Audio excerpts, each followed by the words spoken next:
अदालत ने प्रोसिक्यूटर से पूछा कि साइफर की कॉपी ना ही तो अदालत के पास है, ना ही मैंने पढ़ी, क्या आपके पास इसका कोई मतन है? अगर हमने साइफर को देखा ही नहीं तो हम किस तरह से ये सारे का सारा केस सुन सकते हैं? जिसके जवाब में प्रोसिक्यूटर के पास कोई अल्फाज नहीं थे। उन्होंने कहा जी कि मैंने भी वो मतन नहीं देखा।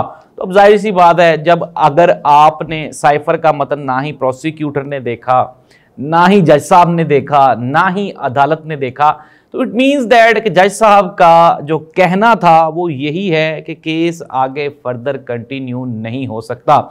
इसके बाद अगर हम इद्दत निकाह केस की बात करें तो उस पे इमरान खान के वकील ने जिरा करते हुए जवाब दर जवाब देते हुए उन्होंने कहा कि ये सारे का सारा जो प्रोपेगेंडा है ये मेरे मुवक्किल इमरान खान और बुशरा बीबी की जो इज़्ज़त नफ्स है उसको मजरूह करने के लिए ये सब कुछ किया गया। उन्होंने कहा कि मुफ्ती को बार बार पेश करने का मकसद सिर्फ और सिर्फ केस को उलझाना था, सुलझाना नहीं था। तो नाज़रीन, ये है इमरान खान के केसेस की ताज़ा तरीन सूरत हाल। मैं आपको गुज़िश्ता 2 साल से बता रहा हूँ कि इमरान खान के ऊपर अदालतों में जितने भी केसेस हैं वो सब के सब उड़ जाएंगे जब ये आइन और कानून के तहत इनकी सुनवाई होगी। और जाहिर सी बात है, इमरान खान को तो हक ही नहीं दिया गया वहाँ पे जिरा करने का, बोलने का, बात करने का, जिसकी वजह से इमरान खान को बाआसानी सजाएं सुना दी गईं। अब इससे पहले तोशाखाना केस में इमरान खान और बुशरा बीबी की सज़ा मुअत्तल हो चुकी है।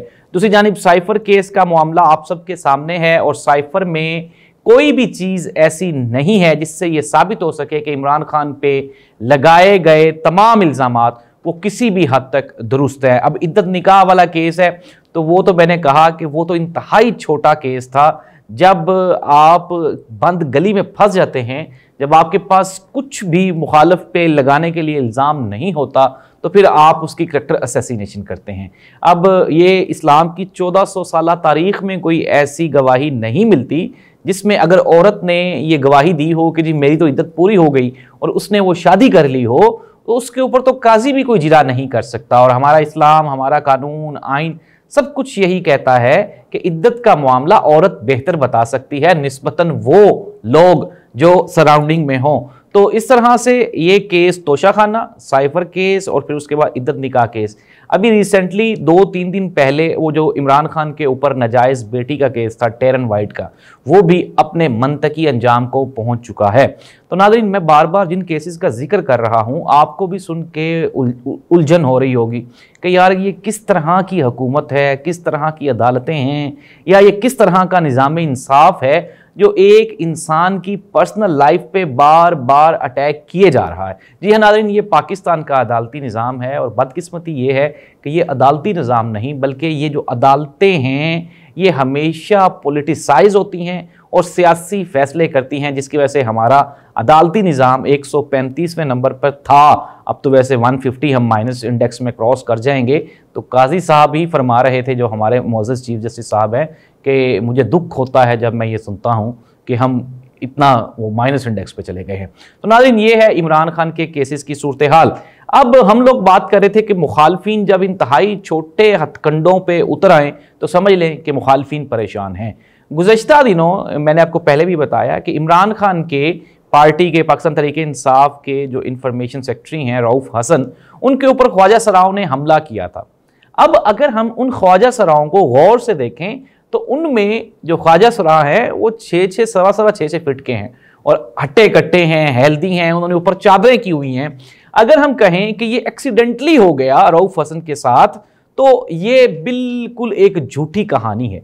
हम अमूमन जो है लाहौर में भी ये ख्वाजा सरा आपको इशारों पे भी मिलते हैं, आपको आपके घरों में भी ये भीख मांगते हुए दिखाई देते हैं, लेकिन ये इतने वायलेंट नहीं होते। ये लड़ सकते हैं, जिस तरह से हमने देखा कि खारियां में भी जब पुलिस स्टेशन पे ख्वाजा सराओं ने हमला किया तो वो भी वायलेंट थे।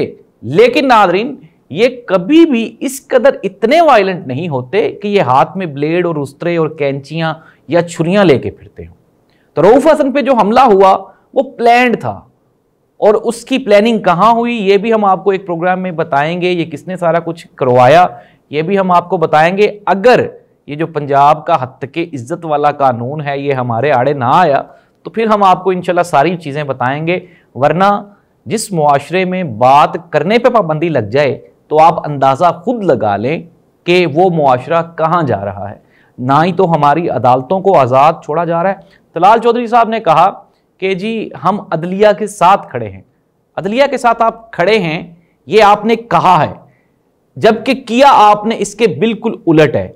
आपने जस्टिस बाबर सत्तार के मामले में एक अग्रेसिव मौक़िफ़ अपनाया हमारी हुकूमत ने और उनको रोकने की कोशिश की।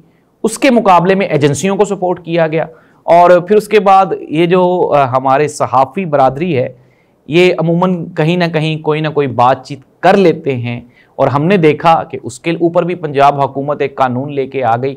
अब उस कानून में ये कहा जा रहा है, अब हद तक इज्जत का वो जो कानून है वो है क्या, मैं आपको थोड़ा सा बता देता हूँ। अब ये अमूमन कई काले कवानीन ऐसे होते हैं जो अमूमन बनाए जा रहे होते हैं, फिर उसके बाद अपने जो मनपसंद लोग होते हैं उनसे उनको अप्रूव्ड भी करवा लिया जाता है। उस्मा बुखारी साहिबा फरमा रही थी कि हमने CPNE और APNS के नुमाइंदों से बात की और उस पर उनके तहफ़्फ़ुज़ात भी लिए और इसमें दो शिकें वो हमने सहाफ़ियों के तहफ़्फ़ुज़ात की बिना पर उनको हमने चेंज भी किया।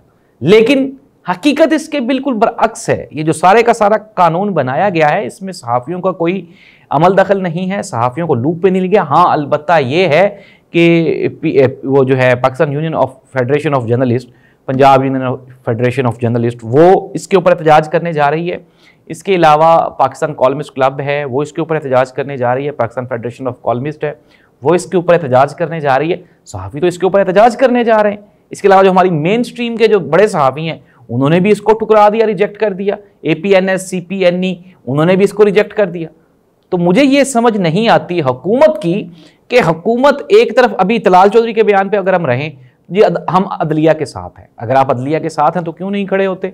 आप तो जजिस के मुखालिफ तहरीक चला रहे हैं, आप तो जजिस को अमूमन प्रेशराइज करने की कोशिश कर रहे हैं। दूसरी जानिब पंजाब हुकूमत कहती है जी कि हम जो कानून लेके आ रहे हैं उसमें सहाफ़ियों का फ़ायदा है और साथ ही सहाफ़ियों को उसके ऊपर एतराज़ है।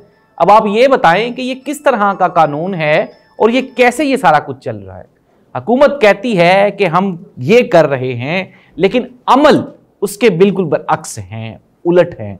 तो नाज़रीन, ये है पाकिस्तान की ताज़ा तरीन सियासी सूरत हाल के अदलिया ने ये ठान ली है। जिस तरह अगर हम बात करें जस्टिस अतहर मिनल्लाह की तो उन्होंने कहा जी कि कुछ भी हो जाए अब की मर्तबा जजिस प्रेशर नहीं लेंगे, हम देखते हैं कि कौन हमें डराता है और कौन अपनी मन मर्जी के हमसे फैसले करवाता है। तो नाज़रीन, ये पाकिस्तान में मैं फिर दोबारा कह रहा हूँ कि ये बहुत बड़ी तब्दीली है। जजिस ने अगर अपने कलम को सही इस्तेमाल करना शुरू कर दिया तो वो वक्त दूर नहीं जब पाकिस्तान में इंसाफ का बोलबाला होगा। पाकिस्तान में फैसले नहीं बल्कि इंसाफ होगा। काजी फायज़ ईसा साहब को सऊदी अरब से एक कलम मिला और उन्होंने ये हुक्म दिया कि ये चूँकि अल्लाह के घर का कलम है तो इसको सुप्रीम कोर्ट में नस्ब कर दिया जाए। अल्लाह करे कि उस कलम का जो साया है वो हमारे जजिस के दिलों और दिमाग पे पड़े और वो हक और सच पर मबनी फैसले करने के काबिल हो जाएं। लेकिन अब की बार ये जो मौजूदा जजिस हैं, चाहे वो जस्टिस बाबर सत्तार हों, अतहर मिनल्लाह हों, मंसूर अली शाह हों, मोहसिन अख्तर कयानी हों, ये वो जजिस हैं जिन्होंने बड़े रिस्क लेके इस मर्तबा इंसाफ का साथ देने का फैसला किया है। अब एक तो ये है कि ये पाकिस्तानी कौम को चाहिए कि वो इन जजिस के साथ खड़ी हो जाए, और दूसरा, अगर हालांकि चोरी के मैंडेट की हुकूमत है लेकिन इनके लिए एक अच्छा मौका है कि ये जजिस का साथ दें और इस मुल्क को ये जो ख्वाजा सराओं वाली दहशतगर्दी है इससे निजात और छुटकारा दिलाएं। वो जो कहते हैं कि इमरान खान बंद गली में आ गया है, वो शायद इतने मजबूर हो गए हैं कि उन्होंने ख्वाजा सराओं का रूप धार लिया है। अल्लाह इस मुल्क का हामी और नासिर हो। अल्लाह हाफिज़।